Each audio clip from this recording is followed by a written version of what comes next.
Gente, essa imagem daqui, esse organograma, ele na verdade é para que possa ser definido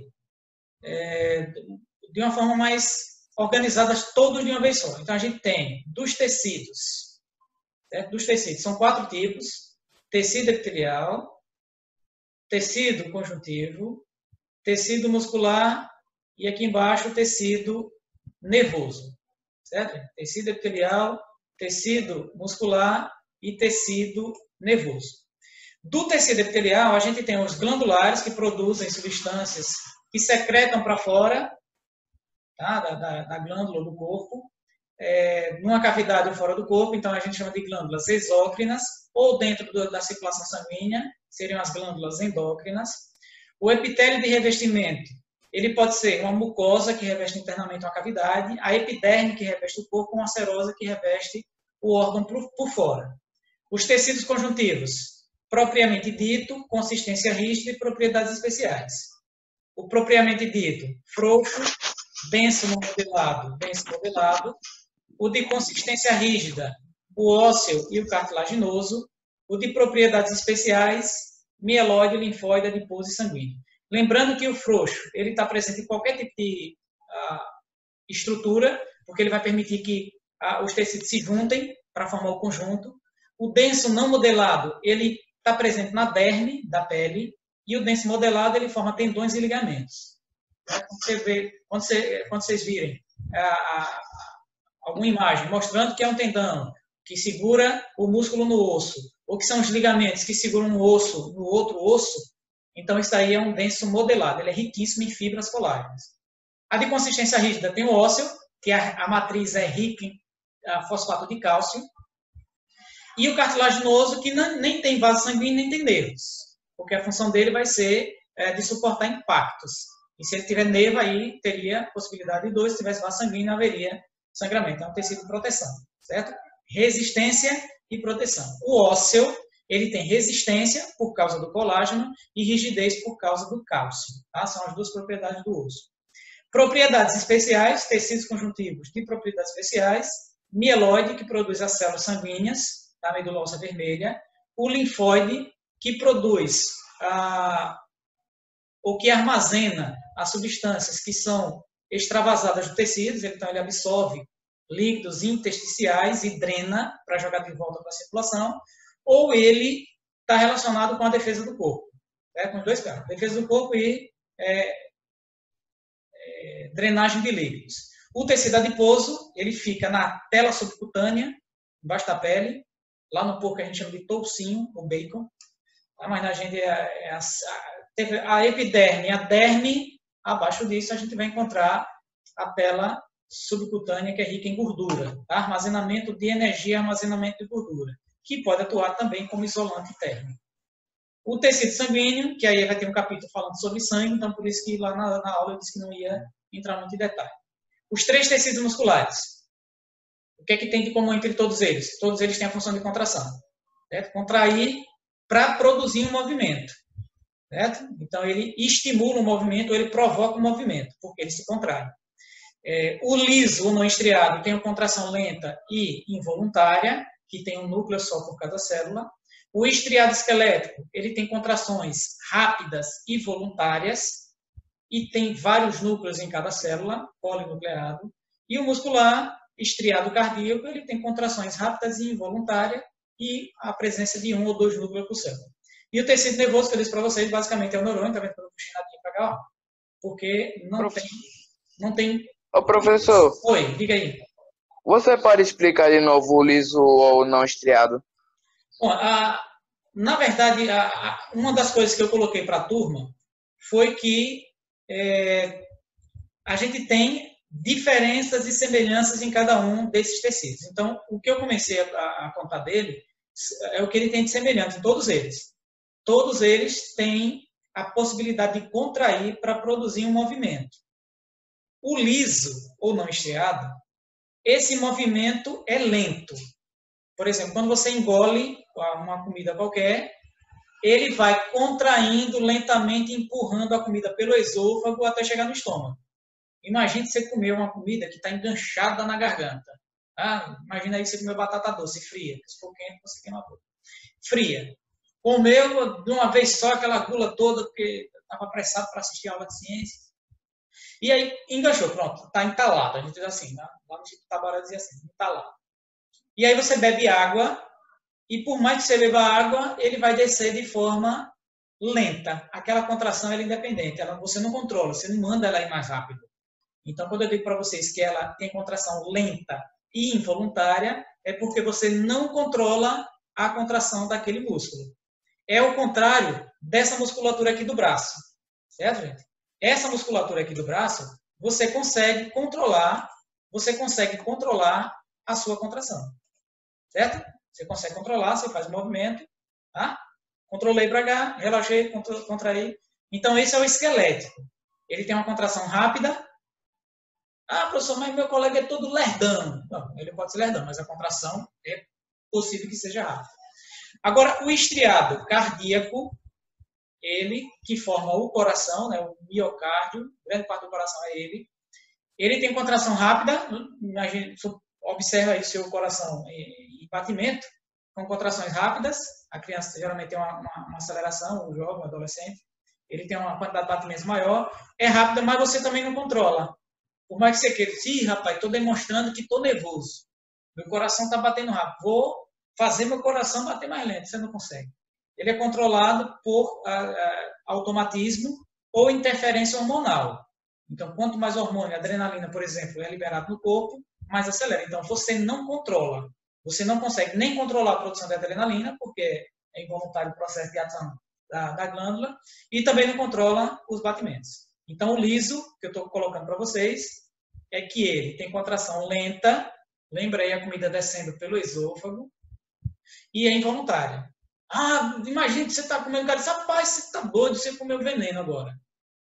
Aí vocês vão botar para fora, mandar ele contrair e voltar. Você não, infelizmente, você vai ter que fazer uma lavagem, uma desintoxicação, você não vai conseguir mais, porque assim que ele começa, só para no esôfago, certo? Que a gente chama de movimentos peristálticos, que é um outro tema. Então, essa imagem, eu coloquei e fiz ela para vocês, porque organiza e você consegue visualizar todos os grupos de tecidos. Os glandulares, revestimento, frouxo, denso, tá? E sabendo de qual grupo ele pertence. E aí, toda vez que tiver uma pequena dúvida, você pode voltar para essa imagem, porque ela está organizando todos os grupos de tecidos de uma vez só. Geralmente nas aulas eu tento colocar isso, mas o quadro não cabe, fica muito apertadinho. Então eu faço um, distribuo, depois faço o segundo, mas ele não fica em contato. Aí o aluno pode acabar se perdendo na hora de estudar. Bom, então a gente começa analisando as questões agora. Vai me ajeitar na cadeira porque são questões que geralmente o aluno tem um pouquinho de dúvida como se responde, ele acaba se perdendo. Lembrando que para responder é evidente que você tem que ter noção dos conteúdos. Tá? Você tem que ter uma boa base de informação. A partir do momento que você tem a base de informação, aí vem a questão interpretativa. Por isso que a gente insiste muito que o aluno leia, que ele, lá naquela aula de português, quando passa aquele texto, interpretação de texto, o aluno não gosta muito, mas é importante que você não simplesmente consiga discernir símbolos para formar letras e constituir uma palavra. É para que você leia todo aquele contexto e saiba o que realmente ele está querendo dizer, está querendo passar. E uma dessas formas de a gente perceber é analisando as imagens. A imagem está um pouquinho desfocada porque ela foi escaneada. Certo? Aí, quando ela escaneia, acaba não ficando assim como no original. Então, o esquema a seguir representa alguns tecidos encontrados no corpo humano. Um deles, no entanto, não está adequado ao local. Então, observe. Eu tenho 6 tecidos aqui, 6 tecidos, e cada um deles está apontando para uma estrutura. Por exemplo, esse aqui está apontando para o cérebro. Se ele está apontando para o cérebro, que tecido deve ser esse? Nervoso. Confere? Se eu estou apontando para o cérebro, ele é o tecido nervoso. Então, aqui eu estou percebendo as conexões entre células, as fibras partindo, que é o axônio e os dendritos. Então, aqui eu estou mostrando neurônios. Realmente, então, esse tecido está adequado para esse órgão. Ele está aqui. Aqui eu estou apontando para o bíceps, certo? Esse é o bíceps. Nesse caso, você tem um tecido muscular, e esse tecido muscular, ele está repleto de estrias, por isso que eu disse que a imagem não ficou legal. Não dá para perceber. Eu creio que se eu apontar fica melhor para vocês. Está vendo aqui, ó? A linhazinha preta, a linhazinha preta, a linhazinha preta. Ele em linha. Então, são várias fibras com estrias. E essas estrias, então, é o estriado cardíaco. Desculpa, é o estriado esquelético, porque ele está preso no esqueleto. Então, ele também está adequado. Esse daqui está apontando para qual órgão? Coração, tá vendo? Coração. Se ele está apontando para o coração, aqui é a representação, de acordo com aquela imagem que eu coloquei no slide da aula anterior. Ele tem estrias, mas observe que ele tem feixes que não são paralelos, como esse daqui. Ó. Ele não forma uma fibra contínua. Ele vai fazendo um Yzinho, um V e tal. Então, essa aparecendo no zigue-zague é a estrutura do estriado. Tá vendo as linhazinhas também transversais? Ó. Tá vendo aqui? Ó? Tudo isso aí é estria. Tá? Não é aquela estria, porque quando fala estria, a menina fica logo olhando para o corpo para ver se tem estria na pele. Não é aquilo, tá, gente? São estrias musculares. Então, essa daqui apresenta estriado cardíaco. Também confere. Essa daqui, ela está apontando para as regiões mais superficiais do corpo. Está apontando para a derme. Certo? Aí você observa que tem as terminações nervosas, é uma camada fininha, que tem a função de proteção, que é um tecido epitelial. Aqui está apontando para o osso, certo? Está apontando para o osso. E também a imagem não ficou 100%, por isso que acaba confundindo na hora do aluno observar, mas aqui são as formações, imagine que é um osso cortado aqui, ó, certo? Então a gente vê conjunto de células bem próximas, que são os osteócitos e osteoblastos, para fazer a produção da matriz extracelular, ela vai produzindo camadas e deixando poros. Então, um osso, tecido ósseo. Agora, esse daqui, que é está apontando para o intestino, no intestino ele tem a função de absorver nutrientes. Eu não sei se vocês lembram, mas uma das modificações que eu anotei é as vilosidades e microvilosidades, aquelas ondulações. Está vendo que não tem aqui, ó? Aqui ela está achatadinha, gente. Ó, é uma célula mais achatada, não é prismática. Lembra o que é prismático? Aquela célula mais comprida, ela é mais alta do que larga, certo? Então ela fica compridinha. Ela é achatada, é uma célula pavimentosa. Então essa daqui é que não está apontando para o local correto. Então a questão pede, identifique o tecido esquematizado de forma inadequada ao local e justifique sua resposta. Então qual vai ser a resposta de vocês? O que está inadequado é o que aponta para o intestino, porque no intestino tem que ter células prismáticas com microvilosidades, para aumentar a capacidade de absorção. Já esse daqui, o que está sendo apontado para ele, é um tecido simples, pavimentoso. Ele está presente, por exemplo, nos alvéolos pulmonares. Certo? Porque o alvéolo pulmonar tem que ser fininho para permitir as trocas gasosas. Certo? Então, essa aí, primeira questão. Comentei. Professor, Oi, diga aí. pode repetir. Qual ponto específico? Olha, lembrando, tá, gente? Ó, vou fazer um apanhado geral dessa questão de novo. Ela está mostrando grupos de tecidos e apontando para o local onde ela está, certo? Então, cérebro, tecido nervoso, músculo, tecido muscular, tudo isso confere. Pele, você tem tecido epidérmico com as terminações nervosas. Aqui você tem o miocárdio, certo? Com o músculo estriado cardíaco, e aqui o osso com o tecido ósseo. Então, qual é o tecido desses 6 que estão aqui sendo mostrados, que está sendo apontado para o local errado. Esse daqui, ó, certo? Por quê? Porque ele está dizendo que esse daqui está dentro do intestino. E no intestino a gente não tem um tecido pavimentoso simples com células achatadas. No intestino a gente tem as células prismáticas com as ondulações e as microvelocidades, que é o que você vai justificar aqui embaixo. Certo? Como é que você vai justificar? Vai indicar que o lugar que está sendo apontado errado é o que está apontando para o intestino, porque lá o revestimento interno do intestino ele não tem células pavimentosas, achatadas. Ele tem células. Ele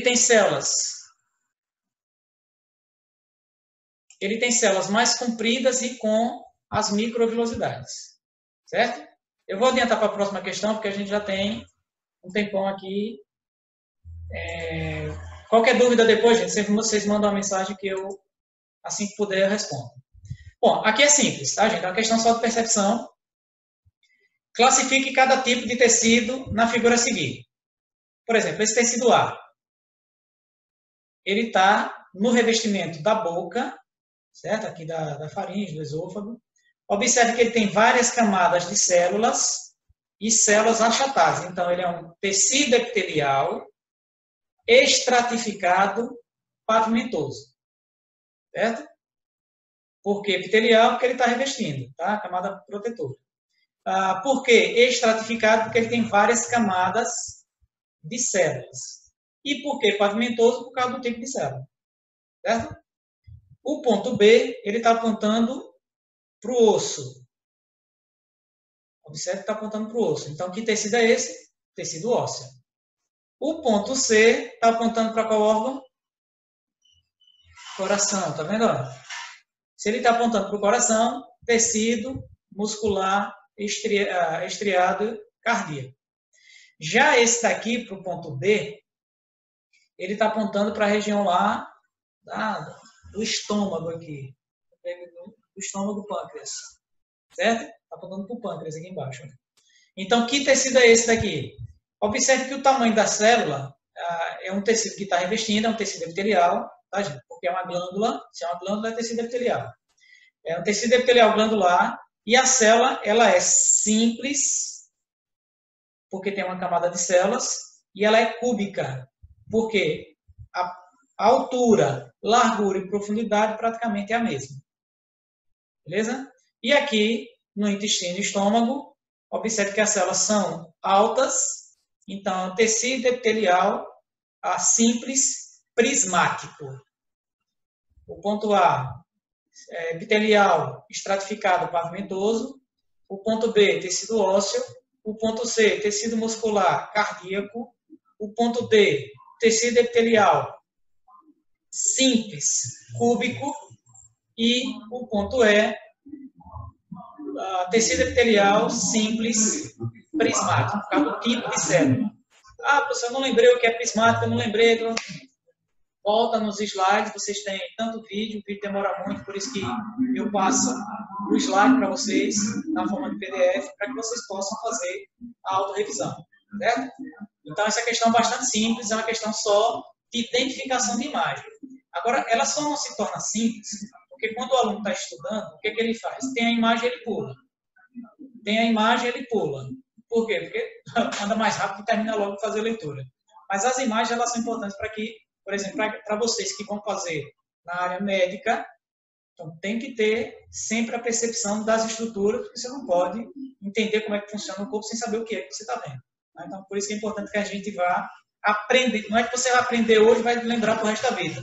Mas você aprende a fazer a leitura. Tá? Aprende a observar da melhor forma possível. Questão 3.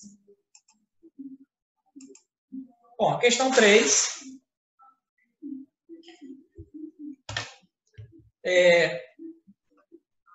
responda. O que é comum entre tecido epitelial estratificado, pavimentoso, ou um tecido epitelial prismático que ocorre no intestino? Aí o cara fica meio perdido, sem saber. É só olhar para os nomes. O que é que eu estou olhando aqui? Epitelial certo? Epitelial. Aí já, e aqui também é o quê? Epitelial. Não estou perguntando diferença, eu estou perguntando semelhança.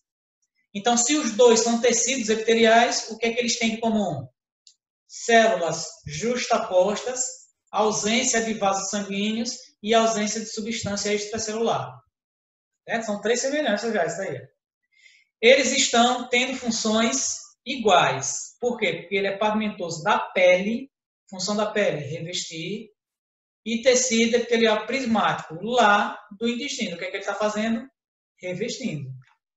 Então, ambos protegem e ambos revestem. Então, a própria questão ela já traz para você o que é que você vai abordar. Ambos são tecidos epiteliais e ambos revestem. Então, como é que eu vou olhar a semelhança?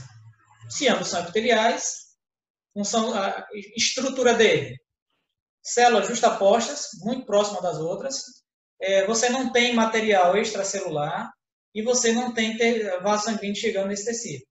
Como ambos revestem, então a função dele é revestimento e proteção. Tá? Então, são 4 pontos que vocês vão abordar aí nessa questão, certo? Na letra B, o que é de semelhante e de diferente, aí agora a gente já vai abordar duas questões, entre o tecido ósseo de um osso e o tecido cartilaginoso da orelha. Gente, ambos são tecidos conjuntivos. Então, eles têm uma grande quantidade de matriz extracelular rica em colágeno, tá? Em fibras colágenas. Então, é uma semelhança, certo? O que é que há de semelhante também entre eles? Ambos têm função de sustentação. Lembre que eles fazem parte do tecido conjuntivo de consistência rígida, certo? Então, eles têm a função de sustentação. Agora, o que é que há de diferente entre eles? O tecido ósseo, ele tem a matriz extracelular com cálcio, que confere rigidez. Ele tem nervos e tem vasos sanguíneos. E o tecido cartilaginoso? Ele não tem cálcio na sua estrutura, por isso que ele é só resistente, ele não é rígido. E ele também não tem vaso sanguíneo, nem tem nervos. Certo? Então é assim que vocês vão anotar na questão lá embaixo, tá? Quando vocês estiverem respondendo. Quem for esperto já vai anotando as respostas agora, porque depois já não precisa nem rever o vídeo, vai ficar longo, nem ter que fazer a leitura do material inteiro. Já vai anotando aí. Para vocês aprenderem, quando estiverem assistindo as aulas, ouvir a explicação e anotar o que for mais interessante para você não esquecer depois. Então, o que é de semelhante? Ambos são tecidos de resistência, ou seja, tem uma grande quantidade de colágeno, e ambos têm a função de sustentação. O que é diferente?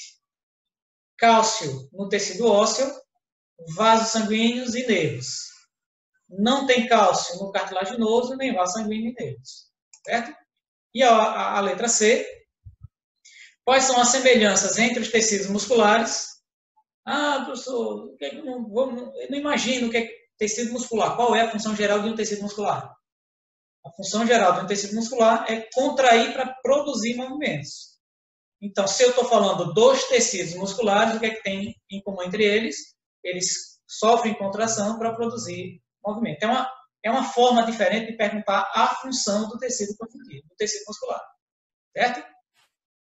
Bom, então a gente tem a questão 4.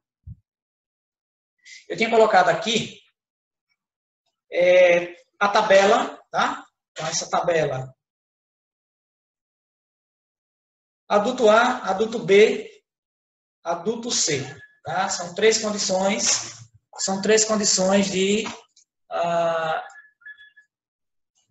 são 3 condições de indivíduos. Tá? Então, a primeira linha, a segunda linha aqui, está identificando o número de células adipócitos, tá? Que são as células de gordura, e a quantidade de gordura armazenada por cada adipócito. Então, a gente vai perceber o seguinte, esse primeiro adulto, ele tem uma quantidade de 0,6 micrograma de gordura acumulada.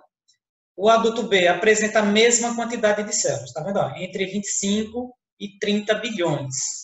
E a quantidade de gordura armazenada de 0,9. Então, esse aqui tem menos gordura, esse aqui tem mais gordura. Ele está com sobrepeso, certo? Ele está com sobrepeso.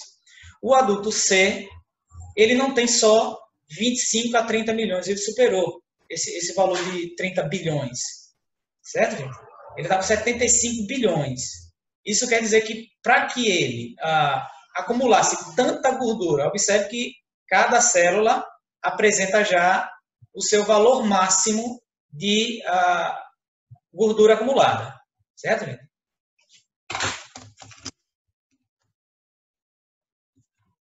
A gente já encontra aqui quantidade mínima, 0,6, a quantidade máxima, 0,9 micrograma por célula, ela já está saturada de gordura, e aqui cada célula já está saturada. Porém, além de cada célula estar saturada, existe um valor, o dobro, mais do que o dobro da quantidade de células dos dois indivíduos anteriores. Certo, gente? Então, esse daqui acumulou tanta gordura que a quantidade de célula não dava para armazenar, e aí teve que ultrapassar, aumentando o número de células. O tecido faz essa necessidade. Tem essa necessidade de acumular de acordo com a condição do tecido. Então, se precisa de mais células, alguns tecidos têm essa condição. Então, a célula, por exemplo, a célula nervosa, ela não tem essa possibilidade de multiplicar e se dividir depois que ela é formada. A célula muscular também não, mas outras células de outros tecidos conseguem fazer. Dependendo da necessidade do tecido, o corpo consegue produzir uma quantidade maior de células para saturar a sua necessidade. Quantidade normal, tá? O indivíduo está no peso ideal, então ele não acumulou gordura, não precisou aumentar a quantidade de células. Esse adulto já chegou no seu limite de célula, certo? Mas ele aumentou, e esse daqui, provavelmente, ele já tem um tempo maior de acúmulo de gordura, que já saturou tanta quantidade de célula, de gordura que cada célula poderia armazenar, que ele precisou aumentar o número de células. E aí passou para 75 bilhões. Bom, a informação da questão na sequência é o seguinte: o aumento do volume celular pelo acúmulo de gordura é chamado de hipertrofia celular. Certo? Ela aumentou, a célula aumentou de tamanho. Já o aumento do número de células caracteriza a hiperplasia celular. Por exemplo, o câncer é um tipo de hiperplasia, porque aumenta o número de células, mas só que de forma exagerada, descontrolada, e as células não bem montadas, tá? Defeituosas, sem função, e aí acaba atrapalhando o funcionamento do tecido onde ela está se instalando. Por isso que o câncer ele vai degradando cada tecido e cada órgão onde ele se instala. Então, o aumento do tamanho da célula é hipertrofia celular, o aumento do tamanho ou da quantidade do número de células, hiperplasia. A questão é a seguinte: qual dos dois processos aconteceu no indivíduo B? Bom, no indivíduo B, a gente vai olhar, ele teve sobrepeso, a quantidade de células está no seu limite normal, porém, a quantidade de gordura por cada célula, ela é aumentada, ela está saturada, ela está com hipertrofia celular, ela já aumentou, a mancha de gordura, ela já está preenchendo praticamente o citoplasma celular inteiro. No segundo caso, no adulto C, que está obeso, ele já teve uma coisa chamada de hiperplasia, porque a quantidade de gordura armazenada por cada célula, então cada célula sofreu hipertrofia, e ao mesmo tempo o indivíduo sofreu hiperplasia, certo? A célula desse indivíduo C, ela sofreu hipertrofia celular, porque ela já tem uma quantidade de gordura saturada, ou saturou essa quantidade de gordura, ultrapassou, chegou no seu limite máximo, na sua capacidade máxima. Como não tinha gordura mais onde colocar, aumentou a quantidade de células. Certo? Então, como aumentou a quantidade de células, ele também tem hiperplasia celular, ele sofre os dois processos. Beleza? Então, para responder essa letra A, lembrando, o indivíduo B, ele tem hipertrofia celular, porque a quantidade de células está no limite, porém, a capacidade máxima de armazenamento de gordura está presente em cada uma delas. No indivíduo C, no adulto C, ele tem hipertrofia celular, porque cada célula já tem o máximo de gordura que pode armazenar, No entanto, ele também sofre de hiperplasia celular, porque a quantidade de células dele passou do dobro de células do indivíduo B e do indivíduo A. Beleza? Na letra B, qual deles deve ter sofrido obesidade desde a infância? Imagina aí. Quantidade normal. Então, ele só acumulou um pouquinho de gordura. Esse aqui acumulou tanto, durante tanto tempo, que não só chegou ao número máximo, mas também a um valor enorme, exorbitante de células de gordura. Certo? Então, o indivíduo C é que deve ter sofrido obesidade desde a infância, porque teve a necessidade de aumentar o número de células. Certo, gente? Então, a resposta para a letra B em relação a esse tópico. A quinta questão, tá? Vamos ver se a gente adianta para...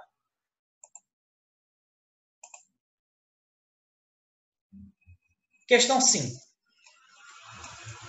Um paciente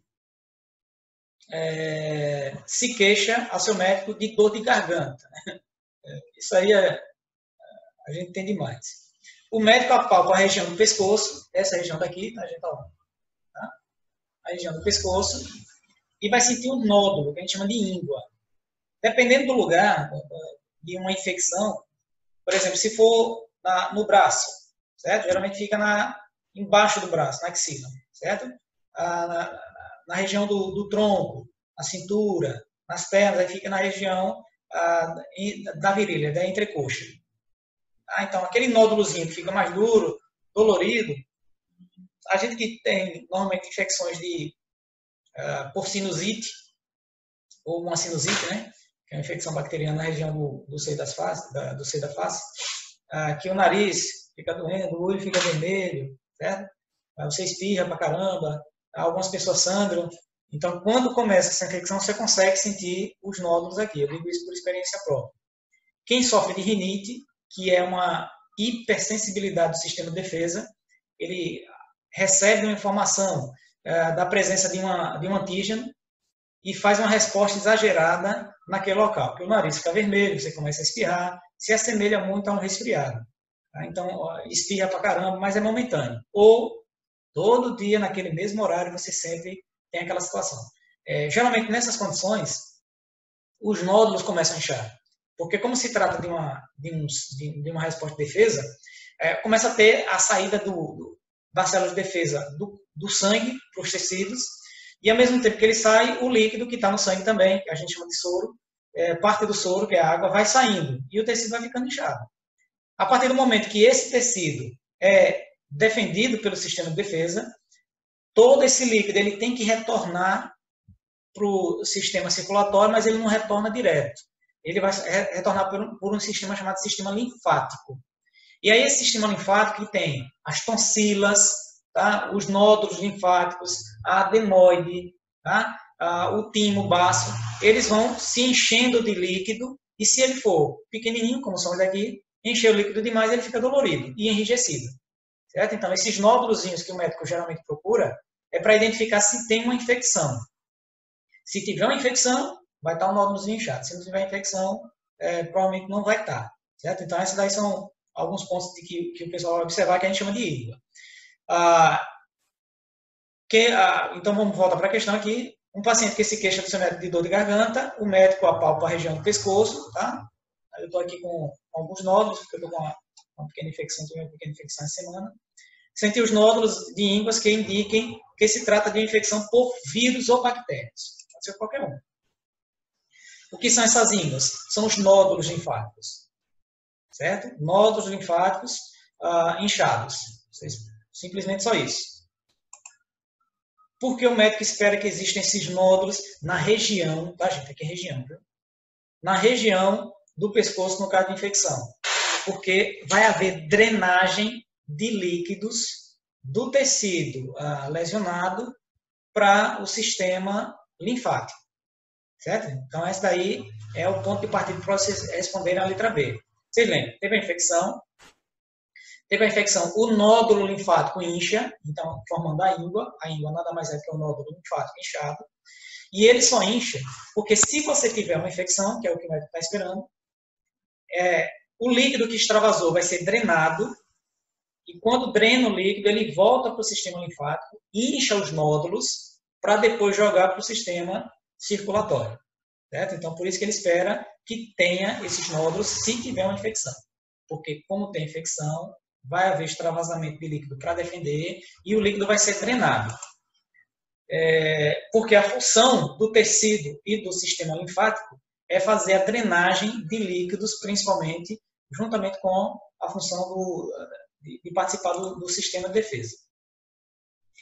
A questão 6. A questão 6 você tem a respeito da pele. Então, você vai ter o seguinte. A pele é formada por 2 camadas. A derme, que é o tecido conjuntivo, a epiderme, que é o tecido epitelial. Ela apresenta, entre outras funções, a capacidade de proteção do corpo. Então, isso daqui é uma informação-chave para que a gente possa fazer a resolução dessa questão aqui. Os pulmões são responsáveis pela rápida troca de gás pelo revestimento dos alvéolos pulmonares. Então, o pulmão ele tem, o sistema respiratório tem fossas nasais, faringe, laringe, traqueia, brônquios, e aí vem para os pulmões. Lá nos pulmões, eles têm as regiões cada vez gradualmente menores, até chegar num local onde ele tem uma superfície muito grande e que tem que ter uma capacidade grande também de permitir a troca de gases. Que capacidade de rapidez seria essa? Por exemplo, você fez a inspiração, no momento que você fez a inspiração, esse processo de troca já aconteceu. Então não pode ter uma demora, tá? Não pode ter uma dificuldade muito grande para que haja essa troca de gases. Tem que chegar o oxigênio, passar para o sistema circulatório, e o gás carbônico do sistema circulatório passar para os pulmões, para a cavidade pulmonar, para poder a gente liberar o gás carbônico para a atmosfera. Então, a epiderme da pele é uma função protetora, reveste para proteger, e o epitélio dos alvéolos pulmonares, ele tem que ter a capacidade de rapidez para trocar as substâncias. O questionamento é o seguinte: levando em consideração que ambos os revestimentos, epiderme e os alvéolos pulmonares, contêm células pavimentosas, não sei se vocês viram o que é a célula pavimentosa, é aquela achatadinha. Tá? Então, célula prismática, que é a comprida, célula cúbica, imagine um dado aí sobre a mesa, célula pavimentosa, que é a célula achatada, e a de transição, que é aquela que vai mudando de tamanho de acordo com as condições do tecido. Então, ambas são achatadas. E vocês lembrem também que os tecidos epiteliais eles podem ser simples, quando tem uma camada de células, e você pode ter estratificado, quando ele tem muitas camadas de células. Estou colocando 4 aqui porque a gente só tem essa disponibilidade deles. Tá? Mas imagina aí, várias camadas. Eu coloquei 4 aqui. Então, o tecido pode ser simples, pavimentoso, quando ele tem células achatadas em uma camada só, e ele tem estratificado pavimentoso, várias camadas de células, com as células achatadas também. A questão é a seguinte: qual desses tecidos, epitélio da pele, que é a epiderme, ou o revestimento dos alvéolos pulmonares, deve ser simples e qual deles deve ser estratificado? Justifique sua resposta. Como eu tinha apontado aqui, o tecido que tem função de proteção, imagine, você proteger com uma camada e você proteger para a entrada de parasita com muitas camadas. Tá? Na minha mão esquerda aqui, uma camada, simples. Na minha mão direita, várias camadas. Então, qual deles apresentaria maior dificuldade para que um parasita atravessasse? Aqui tem várias. Passou dessa, já chegou nos vasos sanguíneos. Você lembra que o tecido epitelial não tem vaso sanguíneo para evitar infecção? Então, uma camada só, passou, chegou no vaso sanguíneo. Várias camadas, passou, ainda tem a segunda, passou, tem a terceira, passou, tem a quarta, passou, tem a quinta. Então, aquele que tem a função de proteção, ele tem que ter várias camadas. E aquele que precisa de rapidez para trocar substâncias, uma só. Porque passou daqui, já chegou no sistema circulatório e aí você já faz o processo de troca de substâncias. Então, na derme, na epiderme, tem que ser estratificado pavimentoso, porque quanto maior o número de camadas, maior vai ser a dificuldade de penetração de um parasita. Isso é um tipo de justificativa, certo? Depois vocês vejam aí qual foi a justificativa que vocês colocaram para aqueles que fizeram. E no revestimento dos alvéolos pulmonares, é simples pavimentoso, porque com uma camada só, aumenta essa rapidez, está vendo aqui? Ó? Essa rapidez na troca de gás, porque passou dessa camada, ele já chega no sistema circulatório. Ok? Questão 7. O álcool etílico é uma substância tóxica para o corpo humano e um dos problemas que provoca é o retardo na velocidade das transmissões do impulso nervoso. Então, a gente já vai falar aqui do tecido nervoso. Você lembra do tecido nervoso? Ele tem as células nervosas, os neurônios, uma região chamada de axônio, uma região chamada de corpo celular e uma região chamada de dendrito. Dendrito são as terminações que recebem as informações nervosas. O corpo celular é a parte do citoplasma onde tem o núcleo. E o axônio é o outro prolongamento que vai conduzir a informação para outro neurônio ou para um órgão efetor. Certo? Pode ser um motor, pode ser um órgão efetor. Então, recepção da informação, direção da informação nervosa. Vocês não podem esquecer, tá, gente? Isso aí certamente eu cobro de alguma forma nas provas que virão. Chegada da informação nervosa no dendrito, passa por um corpo celular, segue para um axônio. Dendrito, corpo celular, axônio. Essa é a sequência do impulso nervoso. Só que, imagine aqui que minha mão, tá? É o axônio, e essa minha mão aqui ela é o dendrito. Então, a informação está vindo de um axônio e tem que chegar no dendrito. Mas eu lembro que eu disse para vocês que um neurônio não faz isso no outro, olha, ele não fica tocando, tá? Diretamente. Ele deixa um pequeno espaço entre um e outro. Então, aqui está o neurônio, tá? O axônio de um, o dendrito do outro. Ele vai ter que trazer essa informação. Ele não traz diretamente. Tá? Existe uma região, lembra dessa região? Sinapse. É o espaço entre dois neurônios. E que vai ser mediado, tá, por uma substância química. A gente chama de mediador químico ou neurotransmissor. Ele transmite a informação elétrica, uma informação química, de um neurônio para o outro.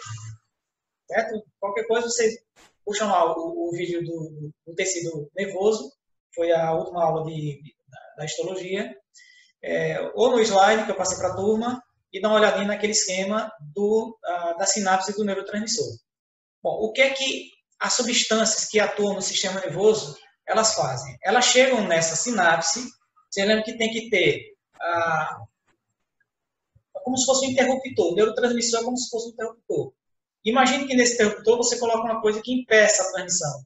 Ele não passe, tá? É uma coisa que está impedindo a passagem.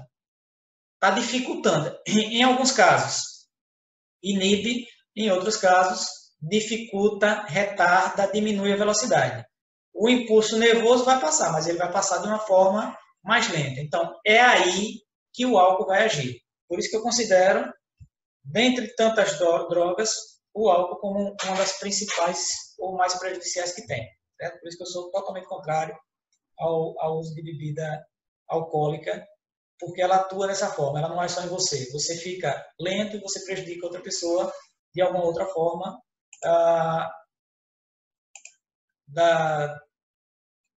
por algum problema que você tenha. Né? Você vai dirigindo o carro, você está em alta velocidade, perdeu o controle, bate o carro.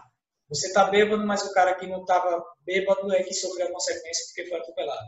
Então, o álcool etílico ele age aí. Ele retarda a velocidade da transmissão do impulso nervoso. Em qual região do tecido o álcool deve atuar? Negativamente, na sinapse.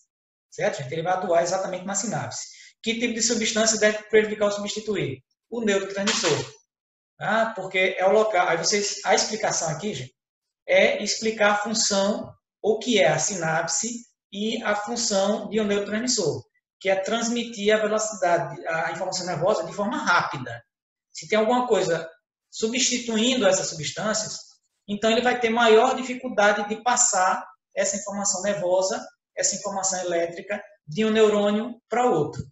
Certo? Por isso que ele vai retardar a informação.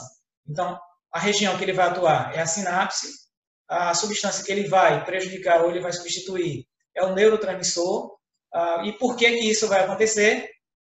Porque como a sinapse é o ponto de comunicação sem contato, precisa de uma transferência de informação. Se eu tenho algo que dificulte essa passagem, então a informação nervosa ela vai passar de forma mais lenta, prejudicando o funcionamento do sistema nervoso como um todo. Certo?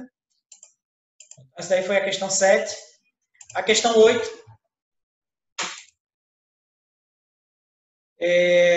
A gente tem a figura da articulação do joelho. A seguir está mostrada a articulação do joelho. Nela estão indicados os principais componentes que permitem estabilidade e movimentação.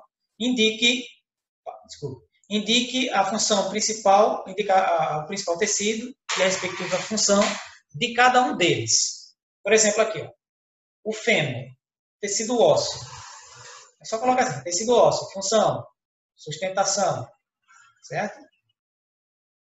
A patela é tecido ósseo, função, sustentação. Ele sustenta a articulação para que ela não fuja para frente, certo, gente? Para que ela prenda o tendão patelar.